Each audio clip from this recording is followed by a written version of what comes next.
அப்பொழுது ஆயாவின் குமாரத்தியாகிய ரிஸ்பாள் ரெட்டு புடவையை எடுத்து கொண்டு போய் அதை பாறையின் மேல் விரித்து, அறுப்பு நாளில் துவக்கம் முதற்கொண்டு வானத்திலிருந்து அவர்கள் மேல் மழை பெய்யும் மட்டும் பகலில் ஆகாயத்து பறவைகளாகிலும் இரவில் காட்டு மிருகங்களாகிலும் அவர்கள் மேல் விழ ஒட்டாதிருந்தாள்.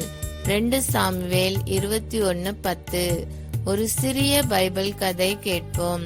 ராஜா சவுலின் துணைவியாரான ரிஸ்பாவின் 2 மகன்கள் கிபியோனியருக்கு கொடுக்கப்பட்டு கொல்லப்பட்டார்கள். மாதங்கள் தொடர்ந்து ரிஸ்பா தன் மகன்களின் உடல்களை பறவைகள் இடமிருந்தும் மிருகங்களிடமிருந்தும் காத்தாள். அவளுடைய அன்பும் பொறுமையும் ராஜா தாவீதை தொட்டது. அதனால் தாவீது சவுலும் யோனத்தானும் உட்பட அனைவருக்கும் மரியாதையுடன் அடக்கம் செய்தான். ரிஸ்பாவின் அன்பும் பொறுமையும் பலியிடுதலையும் நம்பிக்கையையும் கற்றுத்தருகிறது. நாம் எல்லோரும் ஜெபிப்போம்.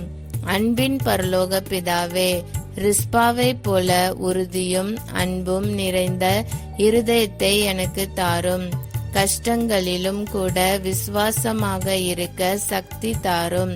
என் வாழ்வு உம்முடைய நாமத்திற்கு மகிமைக்கென்று விளங்க செய்யும். இயேசுவின் நாமத்தில் ஜெபிக்கிறேன். ஆமேன். இந்த நாள் இனிய நாளாக அமைய வாழ்த்துக்கள்.